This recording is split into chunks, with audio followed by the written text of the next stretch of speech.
Bonjour, aujourd'hui nous sommes à Aqua. Nous allons recevoir Ahmed Darwechi, il est le maire sortant d'Aqua et il est candidat pour un second mandat. Tout de suite, c'est son heure politique.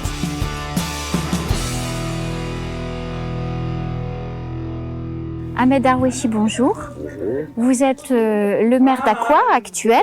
On est chez vous, ici à Aqua, sur cette très jolie plage dont on reparlera tout à l'heure. Vous êtes candidat pour un second mandat. Alors Ahmed Darwechi, quand on a dirigé Aqua pendant 6 ans, qu'est-ce qui fait qu'on a envie de redoubler une seconde fois? Avant tout, je tiens à vous souhaiter une bonne année. Merci beaucoup, et puis à toute la population de Mayotte, en particulier Aqua. J'ai tenu à revenir avec la même équipe, je tiens bien à souligner. Je reviens avec la même équipe tout simplement parce que il y a des travaux qu'on n'a pas pu finir, qui sont en stade opérationnel. Donc on souhaite aller au bout de ces opérations-là, des opérations très importantes, des opérations qui peuvent désenclaver Aqua au niveau du sport, au niveau de l'éducation et au niveau du social. Quand je parle du social, c'est-à-dire au niveau de notre CCAS. On a un CCAS qui est très jeune, qui a besoin d'être monté en charge pour pouvoir accompagner la population en précarité, la population en situation de handicap, la population qui ignore leurs droits. Donc, c'est un chantier très, très important. Est-ce que vous avez envie, avec votre équipe, de poursuivre? C'est une motivation très, très forte, vu notre société, vu la manière dont elle est actuellement. Donc, on souhaite mettre l'accent là-dessus. L'accès aux droits, c'est très important. Alors vous repartez avec la même équipe, ce qui est assez rare, il faut bien le dire, dans les communes de Mayotte. Donc c'est plutôt le signe d'un travail en équipe efficace. En 2014, vous avez été élu avec une étiquette PS. Aujourd'hui, avec votre équipe, vous n'êtes plus candidat PS. Qu'est-ce qui s'est passé en 6 ans? C'est pas que on n'est pas PSP, c'est un état d'esprit. Oui. C'est un état d'esprit. Donc, pour l'instant, notre parti est comme tant d'autres partis, est en difficulté. Donc, il a besoin d'être réformé. Même les personnes aussi ont besoin d'être réformées. Donc, pour nous, partir avec l'étiquette, pour l'instant, la question se pose. D'accord. On ne s'est pas encore décidé. Et pour clarifier aussi les choses, c'est qu'on n'a pas encore décidé d'aller en marche. C'était la question suivante, oui. On dit souvent qu'on est compatible. Oui, c'est vrai. On est compatible avec En Marche. On a quand même des élus phares de notre territoire, notamment Ramlati et Tani, Oui. qu'on a soutenu Coréam, tout simplement parce que c'était des camarades aussi de Socialiste, PS, voilà, du c'est PS. ça. Et puis, vu leur loyauté, donc on est compatible avec ces personnes-là. Et après, le futur nous en dira un peu plus. Mais pour l'instant, on n'est pas ancré en marche. Ouais. Alors, quand on est maire d'Aqua, qui est l'une des communes les moins peuplées de Mayotte, donc celle qui a le moins de DGF, donc DGS, dotation générale de fonctionnement, mais qu'on est maire, donc on a autant d'ambition que le maire d'une très grande ville, comment on fait pour financer ces projets, Ahmed Darwechi? Moi, je crois que la difficulté avec les dotations, et d'ailleurs, on en parle, toutes les communes en parlent, qu'on soit grandes ou petites. Oui. On en parle parce que les dotations baissent. Ils ne sont pas compensés. Ce qui fait que les ambitions sont fortes. Mais quand on regarde la commune d'Aqua, on a beaucoup de retard à rattraper. On a beaucoup d'infrastructures à revoir. Ce qui fait que l'ambition qui nous anime aujourd'hui, c'est pas une ambition à court terme.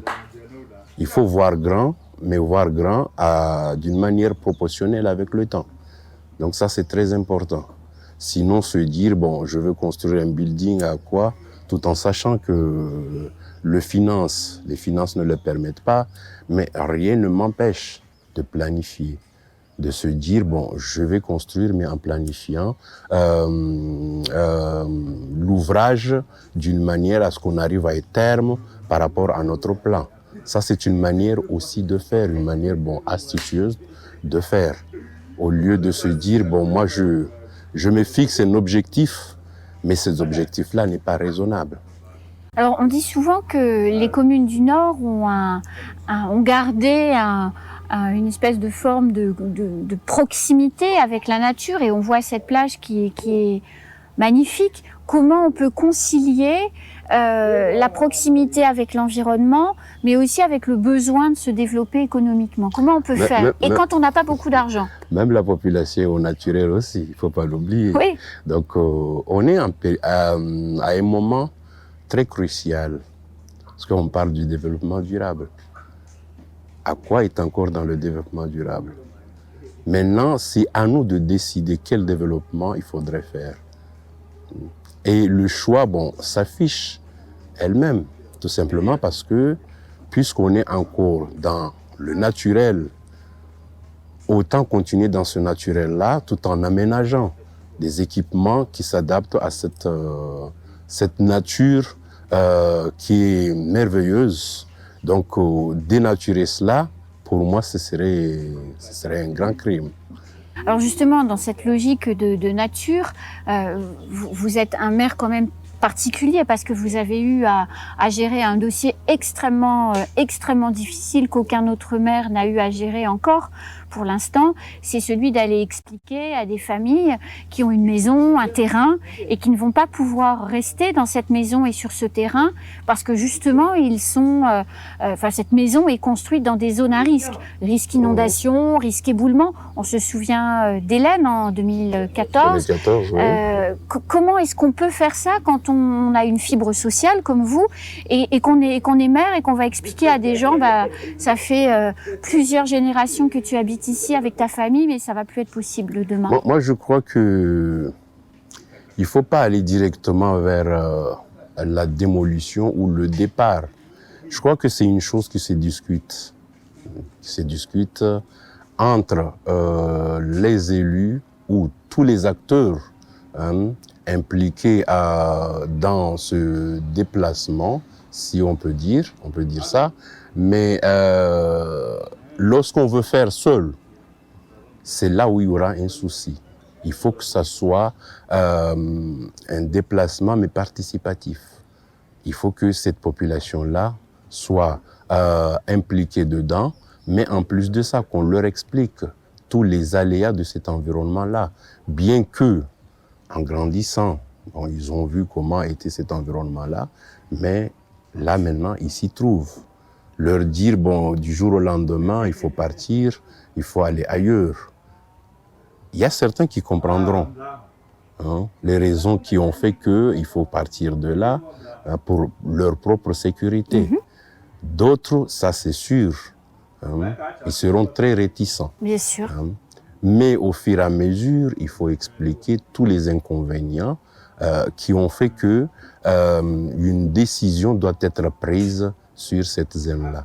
Mais après, il faudrait pouvoir leur donner autre chose à la place. C'est ça l'objectif. Donc c'est un point très important dans la mesure où on va toucher un patrimoine qui date de très longtemps. Bien sûr. C'est très compliqué. Mais s'il faut le faire, il faut le faire avec la personne ou avec cette population-là, en privilégiant le volet sécuritaire. Pour nous, c'est très important. Sécuritaire, c'est-à-dire la sécurité des personnes? La sécurité des personnes. La sécurité des personnes, parce que bon, on peut pas se permettre. Bon, il y a une vingtaine, une trentaine d'années, il y avait une souplesse. Mais maintenant, c'est plus possible. C'est plus possible parce que on avance dans le temps, et plus on avance dans le temps, plus le volet réglementaire tombe, s'applique sur Mayotte. Puis le réchauffement climatique est là aussi. Voilà, exactement. Moi, je me rappelle, à mon jeune âge, bon, 9-10 ans, il y avait un grand mur de ce côté-là. un grand mur de 3 mètres, où on ne pouvait pas voir de l'autre côté. Maintenant, le mur n'existe plus. Le mur n'existe plus, il s'est embourbé, donc là, il n'y a plus rien. Ça veut dire que l'aménagement qui a été proposé, parce que bon, il faut surtout le savoir, le maire, c'est pas un technicien. Non. C'est pas un technicien bon, dans l'aménagement, bien que certains peut-être bon, ont cette compétence-là dans leur métier, mais la plupart des maires ne sont pas des techniciens dans l'aménagement. Dès qu'on nous propose quelque chose et qu'on sait très bien l'expliquer, donc le produit, donc nous on le prend. Donc c'est ce qui s'est passé. Mais alors, est-ce que vous pensez, parce que quand vous n'êtes pas maire, vous avez des responsabilités à la CSSM de Mayotte, est-ce que vous pensez qu'avoir un métier avec des responsabilités, avec un mode de fonctionnement interne, ça vous donne des compétences particulières pour envisager les choses quand on est de retour à Aqua en tant que maire, en mode projet, en équipe, avec les partenaires? Vous pensez que c'est un avantage? En tout cas, être dans l'administration, c'est un avantage. Et surtout dans le social, parce que bon, je suis dans le social. Oui, la CSSM, oui. Je suis amené à rencontrer tous les jours des personnes avec leurs doléances. Donc, je travaille ma personne à partir de là. Je travaille ma personne parce que il faut beaucoup de tolérance, il faut beaucoup d'écoute. Et c'est à partir de l'écoute qu'on peut tirer pas mal de leçons et qu'on peut tirer pas mal de projets. Et moi, cette expérience-là, ça fait quand même une vingtaine d'années que je suis à la Sécu, que je travaille dans l'administratif. Donc, pour moi, c'est un plus. C'est un plus dans la gestion d'une commune parce que, bon, c'est mon quotidien. Et ce quotidien-là, je peux m'en inspirer pour mettre en place des actions au niveau de ma commune, notamment l'organisation de l'administration, chose qu'on avait du mal avant et qu'on est en train de monter en charge l'administration parce que bon, on croit souvent que c'est le maire qui fait tout. Or, si on n'a pas une administration solide, rien ne se fera. Et ce manque-là dans toutes nos collectivités à Mayotte, ça se ressent. Même si on peut être en mode projet, mais si les personnes, les compétences ne sont pas là, on n'avance pas. Alors cette recherche de consensus qui est un peu une méthode, une marque de fabrique, vous l'appliquez pas que à la mairie d'Aqua. Dans votre famille aussi, je me suis laissé dire que vous aviez cette facilité de laisser les gens de votre famille penser autrement que vous, en fait. Mais ça, c'est une liberté, qu'on ne peut pas priver à tout humain. On peut emprisonner un individu physiquement, oui. Mais psychologiquement, on ne peut pas le faire. Donc, il y a cette démocratie, mais cette démocratie ne doit pas être camouflée. Ça doit être une vraie démocratie, c'est-à-dire laisser penser, laisser l'autre penser, le libre penser. Donc, pour moi, c'est ça. J'essaierai de convaincre, de montrer la voie que j'aurais choisie, mais aller jusqu'à contraindre ou jusqu'à me mettre en conflit avec quelqu'un parce qu'il n'est pas avec moi, ça, c'est pas ma nature. Et vous pensez que c'est cette qualité-là qui fait que vous partez avec la même équipe au combat, enfin, et vous êtes d'ailleurs au combat pour dans quelques semaines? Moi, je crois que j'ai eu une équipe très animée, une équipe très ambitieuse, une équipe qui a su analyser les enjeux de notre collectivité et qui ont cette envie d'avancer, de faire avancer les choses. Et puis, on n'hésite pas à se dire les choses. Quand ça ne va pas, on se le dit, mais on n'agit pas d'une manière hypocrite. Bon, je m'étais parce que bon, si j'essaye d'évoquer le sujet, bon, ça va blesser. Non, on essaie de mettre carte sur table et on en parle.